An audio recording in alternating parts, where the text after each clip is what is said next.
Hey, welcoming you back to the Lifetime Burn Meditation. Hair is bouncy, the world is ending, Donald Trump has caused a terrible war, killing so many people, and yet we venture on. What a time to be alive, what a place to be. There are doggies going for a walk in the dog park. We've got some nice clouds happening. It's a cloudy day where I am. And obviously, I'm in high spirits, feeling much better now. This is day 4, I believe, of no caffeine. And I'm noticing, I feel like a different person yet again. I feel like a different feeling is coming. And I was also watching a video about how different things can be when you are addicted to brain rot. One big change that I've made is to block short-form content on my browser and on my phone. So it's been quite some time now. I think over a week since I've looked at short form content. Now I actually do contribute to the brain rot. I actually make short videos myself because that's where I get most of my views. Most of my videos like this get almost 0 views. Almost no one watches them. So at least with the short form content, I'm sort of trying to get out there. What does it take to get out there? This again? Oh my goodness. What have I got to do to get through to you? Well, it's just one of those things, isn't it? All you can really do is just put it out there.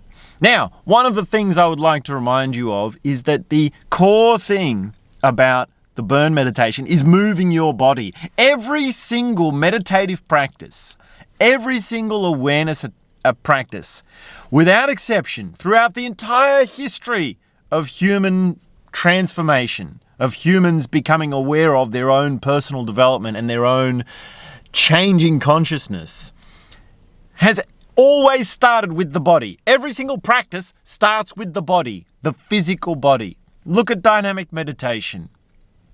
You breathe chaotically, then you do your catharsis, then you do your jumping. It's a very physical process. It's a very physical thing. Now, even with Vipassana, look at Vipassana. It says, sit quietly and don't move your body.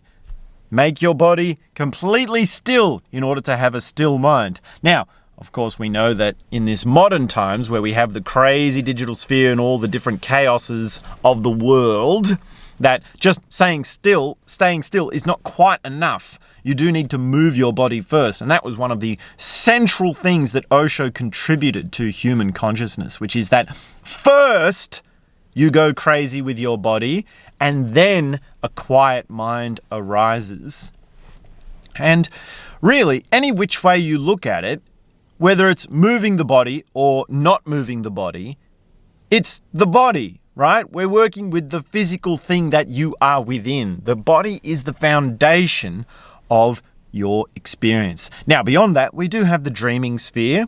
We do have those moments where you think so intensely and so clearly in such a vision that you become somewhere other than where your physical body is. Yes, if you do a visualization and it's effective, then you can have an experience of somewhere else. You can experience something that is not your physical body. And in that realm of the noosphere, the mind, the visual mind's eye, the sort of vision of the dream, as we could say, in that whole sphere, as we lump it all together, there is a huge array of things that we can explore. It's the spectrum of human consciousness. It's the vastness of what it means to be a multidimensional being. And yet, you notice that the transformative practices don't start with the dreams. They start with the physical body. They don't start with what you think. They don't start with a mind process. They don't start with a state of mind or a script of mind. Now, in cognitive behavioral therapy, we do start with the mind. You say, well, does that mean it doesn't work? Well, actually, no, because you notice that cognitive behavioral therapy has a behavioral component to it. It is mind and body. It is a physical thing, and really, the behavior is the thing that's driving the change.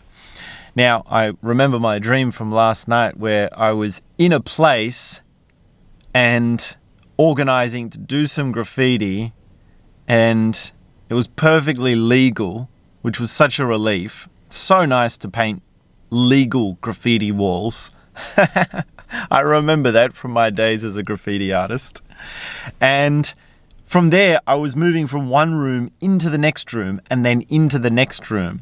And every room was different, and every room was a different situation, as in the person in that room. Sometimes there was a person and sometimes there wasn't. Sometimes there was, sometimes there wasn't. The person was, when there was someone in there, was doing something different or had some different pretext or some different thing about what they were saying and what they were doing. And that's exactly the life we live in this digital sphere. Every time you turn on to listen to something on the internet, there's some other angle, there's some different way of being spoken to or spoken about or communicated with.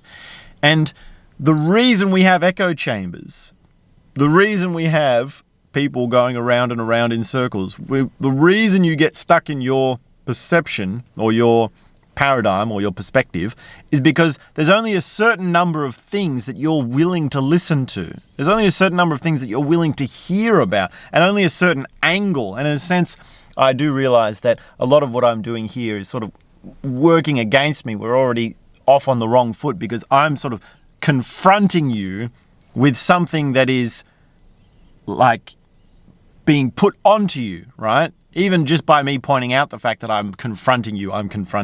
It's like I've got a message to put onto you.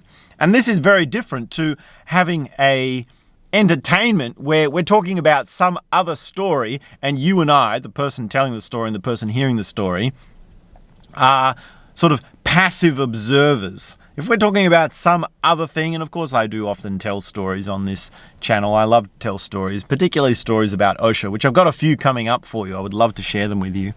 But that thing of having the subject as something out there, as off there, off to the distance, is very different to this confrontation of like, it's me and it's you listening. I've got something to say and I'm hoping you hear it. I've got a direction of course that you can take and I hope you take it.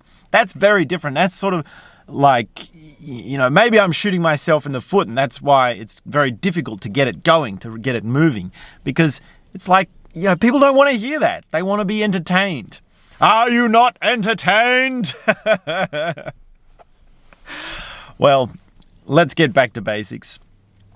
This is, in conclusion, day 43 of the Lifetime Burn Meditation. And remember, we have the online course that you can do for free, introduces you to the burn meditation. And we also have our inquiry questions.